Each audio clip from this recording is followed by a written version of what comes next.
খ্রিস্টান খ্রিস্টান প্রোপাগান্ডা সে ইচ্ছা করে করতেছে, কারণ ঘাঁটি করতে দিবে না, কিছুতেই না। ঘাঁটি যে নো, সে জীবনেও ঘাঁটি দিবে না, কারণ ঘাঁটি দিলে পরে দুবাই হবে। দুবাই, কাতার, কুয়েত, দক্ষিণ কোরিয়া, জাপান, সৌদি, ইরাক, এই রাষ্ট্রগুলা ঘাঁটির কারণে এত ধনী। ঘাঁটি দিলে পরে ইনভেস্টমেন্ট হয়, আমেরিকা ইনভেস্ট করে। ঘাঁটি না করলে পরে আমেরিকা ইনভেস্ট করে না, বিকজ দেয়ার নো ইন্টারেস্ট। দুনিয়াটাই স্বার্থপর, সবাই নিজের স্বার্থ আগে দেখে। আমেরিকা কেন আপনাকে দুবাই বানাবে, সৌদি বানাবে, জাপান বানাবে, দক্ষিণ কোরিয়া বানাবে, কাতার বানাবে, তুর্কি বানাবে? কি টাকা পড়ছে আমেরিকার? আপনাকে বড় লোক বানাবে, মিলিয়নার বানাবে, ধনী রাষ্ট্র বানাবে? আমেরিকা এত বোকা না, তারা অত্যন্ত চালাক। 800 কোটি মানুষের ব্রেইন ওন করে আমেরিকা। আপনি এই মুহূর্তে কি করছেন সে জানে। হাসিনা এই মুহূর্তে কার সঙ্গে কথা বলছে, এই মুহূর্তে হাসিনা কার সঙ্গে ষড়যন্ত্র করছে, পেন্টাগন জানে, হোয়াইট হাউস জানে। 800 কোটি মানুষের প্রত্যেকটা স্টেপ তারা জানে, ব্রেইন তাদের হাতে। এন্ড দেয়ারফর স্বার্থ ছাড়া এক চুল নড়ে না, দুনিয়াটাই স্বার্থপর। আমেরিকা কোনো ফেরেস্তা না, ব্যতিক্রম না। আমেরিকা কোনো হাজি মহসিন না যে আপনাকে ধনী বানাবে, মিলিয়নার বানাবে, দুবাই বানাবে, কাতার বানাবে, সৌদি বানাবে, দক্ষিণ কোরিয়া বানাবে, জাপান বানাবে। ওর খ্রিস্টান প্রোপাগান্ডা ওরে খাইতে দেন। ওর খ্রিস্টান propaganda, I don't care about that. কিন্তু আমি জানি যে আমেরিকা যদি একবার ঘাঁটি করতে পারে, দুবাইতে আছে, কাতারে আছে, কুয়েতে আছে, সৌদিতে আছে, জাপানে আছে, দক্ষিণ কোরিয়াতে আছে, ওরা খ্রিস্টান হয়ে গেছে। আপনারাই বলেন ঘাঁটি আছে এমন কোন কোন দেশ খ্রিস্টান আছে? সৌদি খ্রিস্টান হয়েছে সৌদি খ্রিস্টান। সৌদিতে কতগুলা ঘাঁটি বলেন? অনেকগুলা ঘাঁটি, অনেক বছর।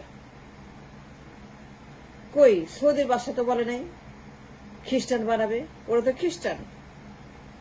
সৌদি বাসা তো বলে নাই যে ঘাঁটি করতে দেবে না, খ্রিস্টান বানাবে। বলছে তো, ও যে বলে খ্রিস্টান, ওর কথা বিশ্বাস করেন? বিশ্বাস করেন কেন? আপনার ব্রেন নাই? আমেরিকা কোনোদিন আপনাকে দুবাই বানাবে না। আমেরিকা আপনাকে পচাবে গার্মেন্টস দিয়া, শ্রমিক দিয়া, মলমূত্র দিয়া। আমেরিকা আপনাকে আপনি যেমন চান তেমন ভাবেই পচাবে। যত পচতে চান, যত গলতে চান, যত আপনি না খেয়ে থাকতে চান, আমেরিকা ডাজন্ট কেয়ার। আপনি কত না খেয়ে আছেন, আপনি কত অভাব, আপনার কত কষ্ট, আপনি কত গরিব, আপনি কুলি, মজুর, রেমিটেন্স মেকার, গার্মেন্টস মেকার, আপনি inflation. America doesn't care about any of this. আপনি না খেয়ে আছেন, আপনি অভাবে আছেন, টিসিবি লাইন, ইনফ্লেশন, টাকার rate, dollar crisis, fuel crisis. America only care about তাদের স্বার্থ। যখন তারা দেখে তাদের স্বার্থ নিশ্চিত হয়েছে, তখন তারা উজাড় করে দেয়। উজাড় করে তার দুবাই বানায়, উজাড় করে ঘাঁটি বানায়, উজাড় করে দক্ষিণ কোরিয়া বানায়, উজাড় করে জাপান বানায়, উজাড় করে সৌদি বানায়, উজাড় করে ওরা কাতার বানায়, কুয়েত বানায়, টার্কি বানায়। দেখেন ওই রাষ্ট্রগুলা, সেইখানে যে পরিমাণ ইনভেস্টমেন্ট আছে আমেরিকার, তা যে পরিমাণ বিনিয়োগ করছে, hundreds and hundreds of billions of dollar সৌদিতে, কাতারে, দুবাইতে। এগুলো মনে করেন তাদের আইডিয়া, তাদের টাকা না, ইনভেস্টরদের টাকা। Unless you get the investment from the west, আপনি জীবনেও এই পচা গলা গার্মেন্টস, শ্রমিক, রেমিটেন্স, সেলাই মেশিন, পায়জামার সেলাই, জাঙ্গিয়া সেলাই, লুঙ্গি সেলাই, দর্জিগিরি, আপনি এইখান থেকে বের হতে পারবেন না। সে ঘাটে চায় না, কারণ সে চায় আপনি গরিব থাকেন, না খেয়ে থাকেন, মজুদ থাকেন, কুলি থাকেন, অভাব থাকেন, বস্তি থাকেন, ভাষ্যবান থাকেন, টিসিবি লাইন, ভাতা, সামাজিক নিরাপত্তা। সে চায় ভিক্ষুক রাষ্ট্র, সে চায় ওয়েলফেয়ার স্টেট, সে চায় এটি ভাতাখোর রাষ্ট্র, এই জঘন্য রাষ্ট্র। সে চায় পোশাক, সে এর বাইরে যাবে না, এর বাইরে শিল্পায়ন করবে না, কারণ এর বাইরে শিল্পায়ন করলে পরে দুবাই হয়ে যাবে। পোশাকের বাইরে সে অ্যালাউ করবে না, সে পোশাকেই লিমিটেড, সে পোশাকের বাইরে কিছুতে আপনাকে যেতে দেবে না। আপনি পোশাক দিয়ে পচায় মারবে, শ্রমিক দিয়ে, লক্ষ লক্ষ গার্মেন্টস শ্রমিক, কোটি কোটি রেমিটেন্স মেকার, মজুর, কুলি, ভাতাখোর, গরিব, ভিক্ষুক রাষ্ট্র, welfare, TCB line, ration card, ঘরে ঘরে হাহাকার, ঘরে ঘরে দুর্ভিক্ষ, অনাহার, অভাব, দুর্যোগ। সে চায় না আপনি দুবাইয়ের মতো, দক্ষিণ কোরিয়ার মতো, জাপানের মতো। সে জীবনেও চায় না ঘাঁটি, সে দিবেই না ঘাঁটি। সে রাইট লাগাই দিবে, সে যুদ্ধ বাধা দিবে, কিন্তু সে ঘাঁটি করতে দিবে না। নো, সে যুদ্ধ শুরু করে দিবে, এমন সব ইস্যু সামনে নিয়ে আসবে যা আপনি কল্পনা করতে পারবেন না। এই ঘাঁটিকে প্রতিহত করার জন্য যদি একবার ঘাঁটি আসে, ইমিডিয়েটলি এই দেশে $200 বিলিয়ন ইনভেস্টমেন্ট আসবে, maybe 50 billion, maybe 30 billion, maybe 20 billion, maybe 10 billion instantly. দলে দলে আসবে, ঝাঁকে ঝাঁকে আসবে, প্লেন ভর্তি করে আসবে, জাহাজ ভর্তি করে আসবে, উড়ে উড়ে আসবে পশ্চিম থেকে, প্লেন ভর্তি করে ডলার নিয়ে আসবে, ইন্ডাস্ট্রিজ বানাবে, বড় বড় শিল্পায়ন করবে, ইনকাম জেনারেটিং। তারা ইনভেস্ট করে কোটি কোটি জব ক্রিয়েট করবে, আপনি ধনী বানাবে, দুবাই বানাবে, জাপান বানাবে, দক্ষিণ কোরিয়া বানাবে। সেই জন্য সে এত উন্মাদ হয়ে গেছে, পাগল হয়ে গেছে। সে খ্রিস্টান খ্রিস্টান করছে।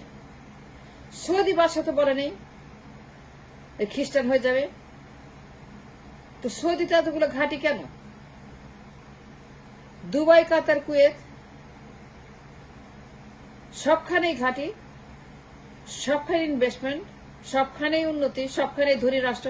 কেমনে হলো এটা? কারণ স্বার্থ ছাড়া আমেরিকা এক চুল নড়বে না। আপনি কোনো ইনভেস্টমেন্ট দিবে না, আপনি পেনিও দেবে না, যা আছে সেগুলো নিয়ে যাবে, তুলে নিয়ে যাবে। যতটুকু দিছে সব তারা ফেরত নিয়ে যাবে আমেরিকাতে, কারণ স্বার্থ ছাড়া আমেরিকা এক চুল নড়ে না। You must understand, it's a mutual understanding. আপনাকে বুঝতে হবে যে ঘাঁটি তাদের অত্যন্ত অত্যন্ত গুরুত্বপূর্ণ ইস্যু, তারা ঘাঁটি চায়। জিও পলিটিক্যাল কারণে ঘাঁটি তারা এখানে করবেই, কিন্তু এই গর্ধব, এই মূর্খ, এই স্বার্থপর, এই বাকশাল সে কিছুতেই দিবে না ঘাঁটি করতে। সেই জন্য সে খ্রিস্টান খ্রিস্টান প্রোপাগান্ডা করছে। আসলে এগুলো কিছু না। তাই যদি হতো তার দুবাইতে ঘাঁটি থাকতো না, তার কথা সত্য হতো। দুবাই, কাতার, কুয়েত, টার্কি, ইরাক, দক্ষিণ কোরিয়া, জাপান, মালয়েশিয়া, থাইল্যান্ড, কোথায় নাই ঘাঁটি? ঘাঁটি কোথায় নাই? যতগুলো উন্নত দেশ, ধনী দেশ, জাপানের মতো, দক্ষিণ কোরিয়ার মতো, দুবাইয়ের মতো, কাতারের মতো, কুয়েতের মতো, টার্কির মতো, মালয়েশিয়ার মতো, থাইল্যান্ডের মতো, ইতালির মতো, জার্মানির মতো, অস্ট্রেলিয়ার মতো, ইউরোপিয়ান কান্ট্রিজ গুলার মতো। এগুলোর আসল আর্কিটেক্ট কে, মাস্টার মাইন্ডার কে? আমেরিকা। আমেরিকার স্বার্থ ছাড়া কোনো দেশ উন্নত হয় না। আমেরিকার সাহায্য ছাড়া কোনো দেশ, দুবাই হয় না, কাতার হয় না, জাপান হয় না। আজকে জাপান কেমনে হয়েছে? আমেরিকার কারণে। আমেরিকা জাপানকে জাপান বানাইছে, আমেরিকা কোরিয়াকে দক্ষিণ কোরিয়া বানাইছে, আমেরিকা সৌদিকে সৌদি বানাইছে। বিকজ তারা ঘাঁটি কাটছে। সে আপনি ভিক্ষা করেন, হাত পেতে থাকেন, কারণ আপনি দুর্বল, আপনি অসহায়, আপনি ক্ষুধার্ত, আপনি হোপলেস, আপনি মাইন্ডলেস, আপনি ফিউচারলেস, আপনি সংকীর্ণ, মেরুদণ্ডহীন। সে চায় আপনি সারা বছর তার কাছে হাত পেতে থাকেন, ভিক্ষার হাত। এই ভিক্ষার হাত থাকলে পরে আপনি তাকে ক্ষমতায় রাখবেন, আর যেদিন আপনি ধনী হয়ে যাবেন ওরে বাটা মারে বাইর করে দিবেন। সেই জন্য সে চায় না বেস, মানে ঘাটি।